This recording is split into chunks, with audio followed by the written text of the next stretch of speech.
Fala galera, beleza? Rodolfo aqui do Decisão de Valor, onde você aprende a tomar boas decisões com o seu dinheiro. Hoje nós vamos falar sobre uma coisa bastante interessante que tem acontecido, que é sobre fundos imobiliários. Conversando com algumas pessoas, eu noto que existem diferentes visões sobre o que fazer com relação a fundos imobiliários, se é um bom momento de entrada nesse tipo de investimento. Lembrando sempre que esse vídeo não é uma recomendação de investimento, eu vou trazer um pouco da minha visão, um pouco de coisas que eu tenho escutado por aí para que você possa formar a sua própria visão e tomar uma decisão de se isso faz ou não sentido para você. Tá legal? Antes da gente continuar, eu preciso pedir para vocês deixar aquele joinha, se inscreve no canal, pessoal, não custa nada, é de graça, me ajuda bastante, ajuda vocês também. Quanto mais vocês interagem com conteúdos do tipo que eu trago aqui, você está mostrando para o YouTube que você gosta disso. E aí ele vai te trazer mais vídeos de outros canais e do meu canal também, do nosso canal aqui, para completar a sua visão e você poder tomar melhores decisões com o seu dinheiro também. Tá legal? Então, vamos lá.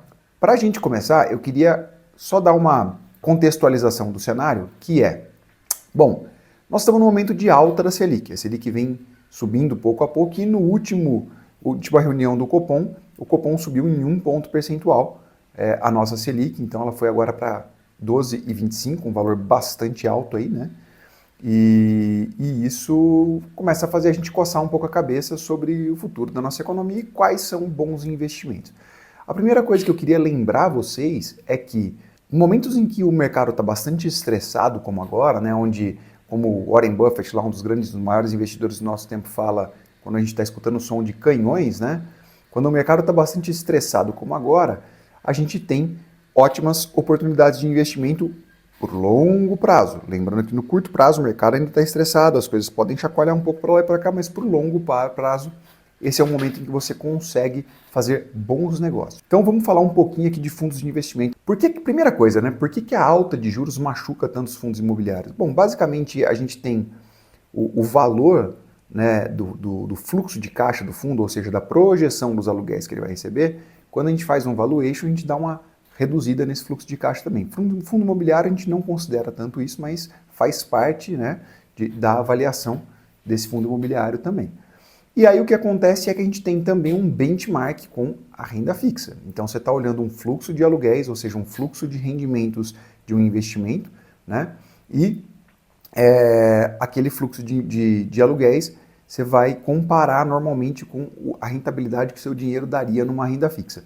Não deveria, tá, pessoal? A gente tem o rendimento do Tesouro, por exemplo, ele vai considerar ali que você não tem cupons, então, né? Estou falando para os que não têm cupons, obviamente. Então ele está sendo como se fosse um reinvestimento automático, quando os fundos de investimento imobiliário, aquele dividend yield que você vê é sem reinvestimento, então você consegue melhorar aquilo até se você reinvestir as suas cotas.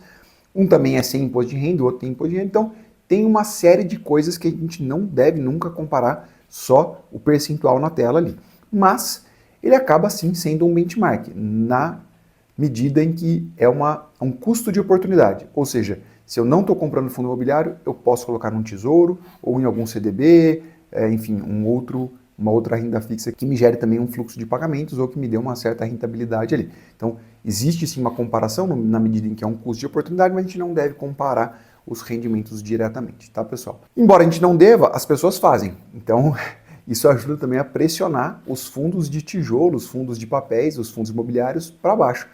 Lembra o seguinte, se a gente está recebendo sempre o mesmo aluguel e a gente pressiona o preço para baixo, a gente está comprando mais barato, o que a gente está recebendo de aluguel está fixo, logo o meu percentual aqui melhora. Então isso ajuda a tentar equilibrar um pouco ali. Bom, e por que hoje a gente está olhando para isso como uma potencial oportunidade? Vamos pensar o seguinte, imagina que você tem uma casa na sua cidade que pela localização, pelo que você conhece, você sabe que ela vale, vamos dizer, 1 milhão, um ponto comercial. E você consegue comprar aquilo por 800 mil. O que você vai alugar aquele ponto não vai mudar, você concorda comigo? Independente do quanto você pagou, o que você vai cobrar de aluguel não muda. Só que se você comprar por 800, você está ganhando muito mais percentualmente do que se você estivesse comprando por 1 milhão. Então, basicamente, é nesse momento que nós estamos com os fundos imobiliários. Os fundos caíram, o valor da cota caiu, né, eles foram desvalorizados, a gente tem a chance de eventualmente comprar um imóvel que já está alugado, rendendo um aluguel que seria compatível com um imóvel de 1 milhão, mas a gente tem a chance de comprar isso por 800 mil. É mais ou menos isso que a gente está vivendo nesse momento, especialmente falando de tijolos, tá, pessoal? De fundos que têm um ativo real por trás. Quando a gente vai para papel, aí a análise tem que ser um pouco diferente, tá? Não vou entrar nesse mérito aqui hoje. Então vamos lá. Nesse paralelo que eu falei, nota que por trás daquele fundo você tem um ativo real, um prédio, ou galpões logísticos, você tem um ativo, ou um shopping, você tem um ativo real com um prédio que existe, que tem um valor real daquele ativo, e você está comprando mais barato. Só por isso já é interessante do ponto de vista de investimento.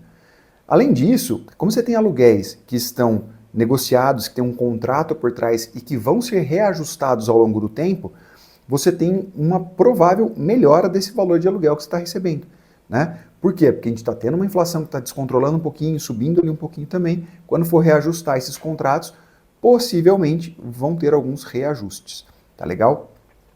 Junto com isso também tem o reajuste do próprio valor do imóvel. Se a gente tem a inflação subindo o valor de tudo, o valor daquele prédio, daquele galpão, daquele shopping que está por trás daquele fundo imobiliário, ele vai aumentar também. Então você não só está comprando um negócio descontado, como algo que tende a ser corrigido com o valor da inflação ao longo do tempo. Nota, pessoal, tudo isso eu estou falando aí ao longo de anos, tá? Não estou falando para o ano que vem, para daqui 3 meses, tá legal? Então sempre com um horizonte de mais longo prazo. E junto com tudo isso, como o aluguel está estabelecido e você está comprando ele mais barato, se você olha do ponto de vista de dividend yield, ou seja, do quanto você está recebendo por aquele valor que você pagou, pela cota que você comprou, você está travando um yield super alto para aquele investimento, para aquele tipo de shopping, para aquele tipo de escritório, ou seja, para aquele fundo específico.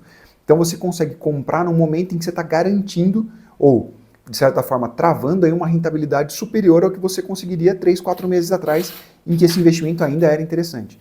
Entendeu? Então, por tudo isso, é que existe uma discussão muito grande nesse momento se a gente está vivendo ou não um ponto de entrada maravilhoso para os próximos anos aí. Tá legal? Então, vamos passar por algumas opções que a gente tem para fazer nesse momento. A primeira delas é a gente vender o que a gente tem. Por quê? Porque, de fato, é dolorido você olhar para o teu patrimônio, olhar para o teu valor de cota, por exemplo, e ver aquele dinheiro que você alocou reduzido, né? Você tinha lá até semana passada 10 mil reais e hoje você tem 8, porque caiu 20% no valor do fundo. Então eu sei que isso é dolorido. Mas, pessoal, vender isso agora é talvez o pior movimento que você pode fazer. Por que pode ser algo a se pensar? Bom, depende da sua condição, se aquele fundo faz ou não sentido na sua carteira, então pode ter coisas específicas ali, mas vender um fundo nesse momento, você provavelmente vai vender algum prejuízo e algo que tem sim um potencial a longo prazo que é bastante interessante. Pode fazer sentido também se você tiver na cabeça de que os juros ainda vão cair um pouco mais e você vai recomprar ele lá embaixo, né? Qual que é o problema aqui? Qual que é o racional por trás disso? Vamos segurar um pouquinho e eu vou falar um pouquinho sobre esperar e vender e a gente volta nesse racional. A segunda coisa que você pode fazer é esperar, porque você pode falar, bom, as taxas de juros devem subir um pouco mais, o nosso Copom já sinalizou isso na última reunião, então eu vou esperar que os juros subam um pouco mais, que os fundos sofram um pouco mais, e aí eu entro lá embaixo, quando o fundo estiver valendo ainda menos. Essa é uma opção. E a outra opção é você falar, vou comprar agora, porque eu acho que é um momento interessante. Basicamente, olhar entre esperar e comprar está um pouco ligado a esse racional que eu falei, de será que com a alta de juros os fundos vão sofrer mais? Na minha opinião, a resposta é sim.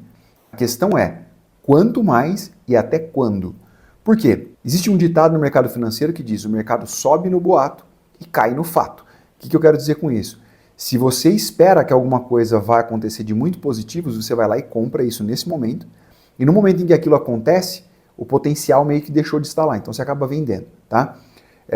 O raciocínio contrário acontece também. Então, se a gente espera que os fundos vão cair ainda mais, a gente deixa para comprar depois, né? E aí no momento em que eles caem, você vai lá e compra. O problema é que todo mundo pensando isso, e o Copom já tendo sinalizado, será que os fundos já não sofreram tudo aquilo que ele tinha para sofrer? Ou será que a maior parte da queda já não aconteceu? E aí você vai ficar esperando para eventualmente tentar acertar ali o fundo do poço, ou aquele ponto de mínima do fundo, e o que pode acontecer ao contrário. De repente começa um burburinho no mercado, a economia começa a se enriquecer, as pessoas começam a esperar que a taxa de juros vai subir, E aí dá um salto na cotação do fundo imobiliário e você ficou a ver navios porque não tomou a decisão no momento. Então, é muito difícil a gente acertar qual é o ponto mais baixo. O que é que eu tenho feito? Não é uma recomendação, mas o que é que eu tenho feito? Eu tenho olhado para bons fundos, então eu estou aproveitando para estudar com um pouco mais de calma, porque não tem pressa nesse momento, taxa de juros não vai começar a cair semana que vem, o Copom já sinalizou que provavelmente ainda vão ter mais altas. E os fundos que eu gosto bastante, que têm bons fundamentos, que fazem sentido para a minha carteira, eu olho e eventualmente eu compro um pouquinho aqui, um pouquinho ali, um pouquinho ali. Então vou acompanhando as cotações destes fundos específicos e no momento em que eles caem, que eles chegam a preços que para minha análise fazem sentido, eu vou lá e compro um pouquinho desses fundos. Compro tudo de uma vez? Não, porque se ele cair um pouco mais, eu consigo aportar mais dinheiro ali na frente. Se ele voltar a subir, eu pelo menos garanti um pouquinho naquele fundo específico ali. Quando você acompanhar vários fundos, provavelmente alguns vão reagir antes de outros e você consegue tendo condições de pontos de entrada em diferentes destes fundos aí, tá legal? Então, é isso que eu estou fazendo com a minha carteira. A gente pode estar travando uma rentabilidade espetacular para os próximos anos, né? E ainda eu estou garantindo que no curto prazo eu vou recebendo bons aluguéis desses fundos, porque o dividend yield está lá em cima, né? Eu vou recebendo isso e vou reaportando também.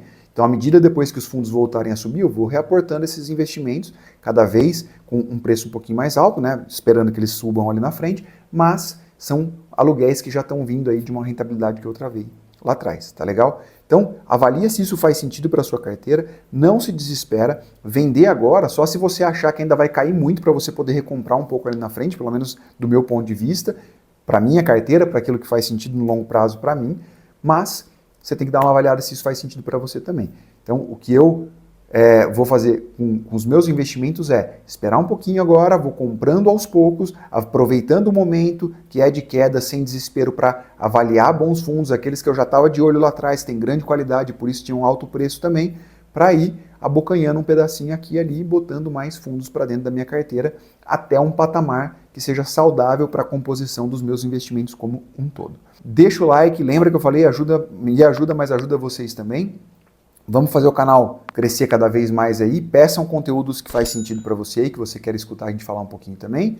E o feedback de vocês, críticas também com bastante educação aí são sempre bem-vindas. Abraço e até a próxima.